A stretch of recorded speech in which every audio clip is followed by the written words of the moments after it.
Oke, sudah pada bergabung. Sip. Saya akan mulai pembelajaran hari ini. Selamat sore semuanya. Sore. Sore, Pak. Sore, Pak. Masih pada semangat ya di jam terakhir ini. Ya, sebelum mulai pembelajaran, seperti biasa kita berdoa. Saya minta Halim yang pimpin. Silakan Halim. Teman-teman, mari kita berdoa. Amin. Amin. Oke, terima kasih Halim. Pada materi hari ini kita akan membahas tentang pembangunan desa. Saya akan tampilkan PowerPoint-nya.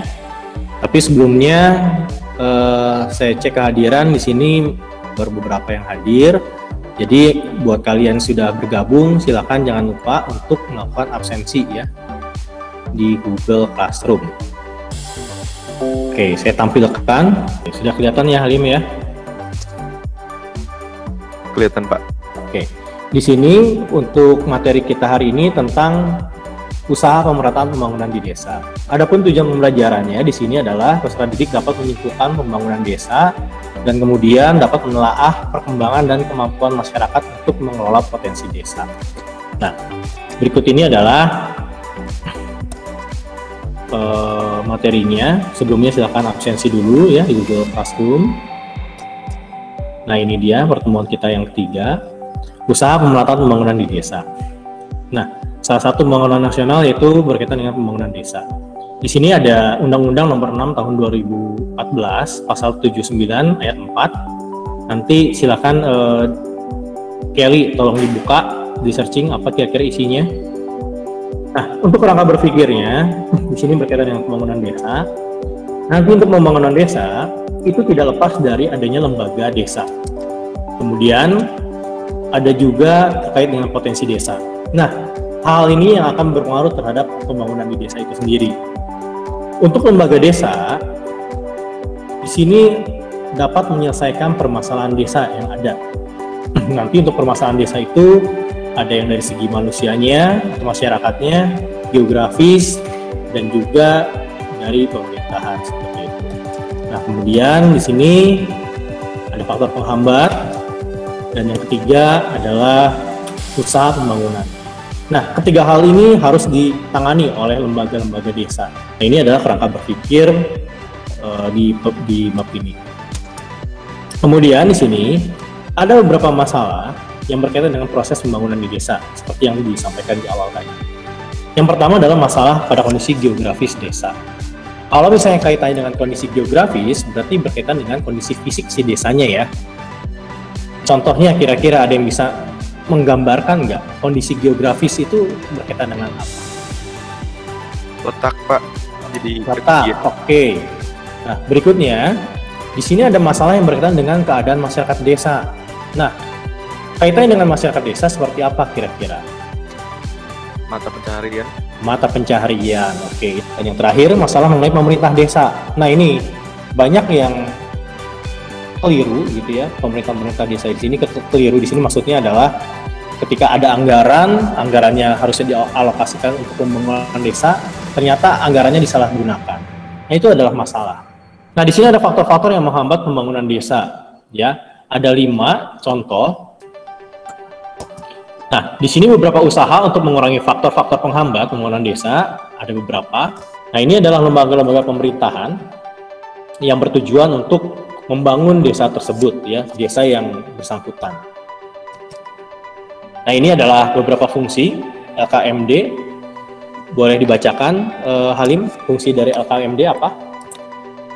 Salah satu fungsinya adalah menggali dan memanfaatkan potensi gotong royong masyarakat desa untuk pembangunan. Nah, itu. Jadi menggali dan memanfaatkan potensi gotong royong. Jadi dapat bersama-sama ya membangun gitu ya, membangun desa secara bergotong royong. Nah, BPD, silakan coba. Salah satu fungsinya adalah membahas dan menyepakati rancangan peraturan desa bersama kepala desa. Oke, nah ini lebih jelas namanya. Kasih Rio. Ya, berikutnya Pak. adalah UDKP. Danika, silakan. Unit Daerah Kerja Pembangunan atau DKP mengkoordinasi berbagai kegiatan pembangunan sektoral, regional, dan swadaya masyarakat desa. Nah, ini potensi desa menurut Peraturan Menteri Dalam Negeri per 12 tahun 2007. Potensi desa yang mendukung pembangunan desa itu ada sumber daya alam, sumber daya manusia, kelembagaan, prasarana, dan sarana. Nah, ini adalah wajah desa. Ini adalah perbandingan desa yang belum berkembang dengan desa yang sudah dikembangkan. Kira-kira dari gambar yang ada dapat diambil kesimpulan nggak? Menurut pandangan kalian masing-masing. Aku boleh deh, Pak. Boleh banget, silakan Mui. Ya, jadi yang sebelah kiri itu kayak arsitekturnya juga masih sederhana ya. Kalau yang kanan itu udah lebih kayak rumit, terus banyak. Oke, kalau Mui lebih menanggapinya dari segi arsitektur bangunan ya. Yang kiri masih biasa, masih tradisional, yang kanan sudah rumit, betul ya. Terlihat sekali memang perbedaannya. Nah, ini memang salah satu pembangunan yang ada. Nah, ini pengerjaan LKPD-nya dicek ya di Google Classroom, dicek, kerjakan dengan teliti dan benar.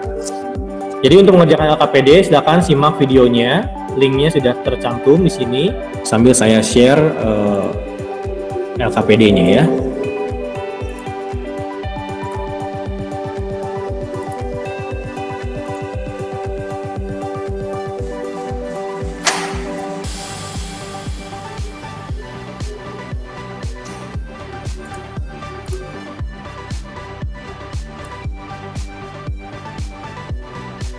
Nanti ada 2 pertanyaan, silakan kalian jawab.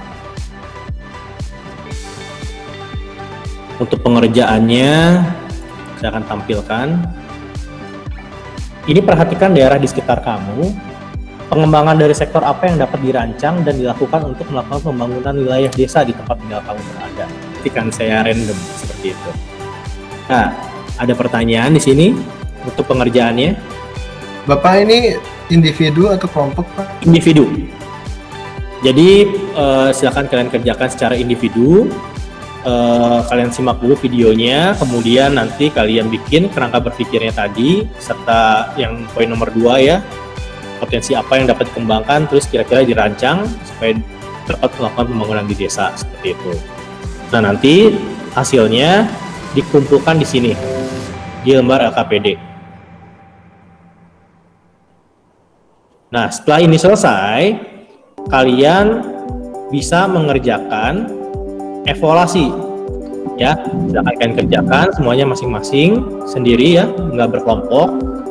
Untuk LKPD, kalau udah selesai kumpulkan di LKPD. Kalau yang evaluasi langsung di-submit aja di situ.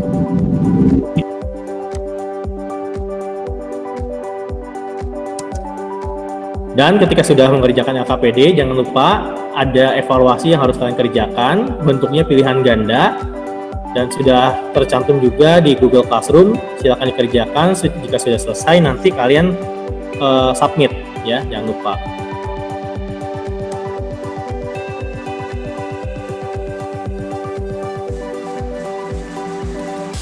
Sekian dan terima kasih.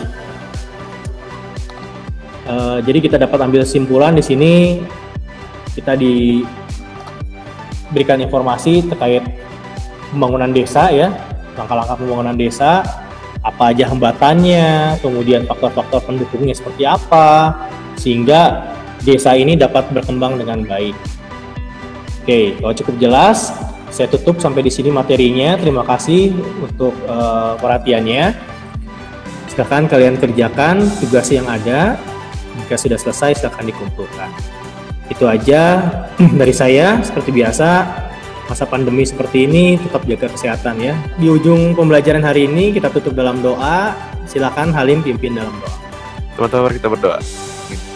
Amin. Oke, makasih. Oke, itu aja dari saya. Terima kasih. Sampai ketemu di pertemuan berikutnya dan Tuhan memberkati. Bye semuanya. Makasih Pak. Ya, sama-sama. Terima kasih, Pak. Terima kasih, Pak.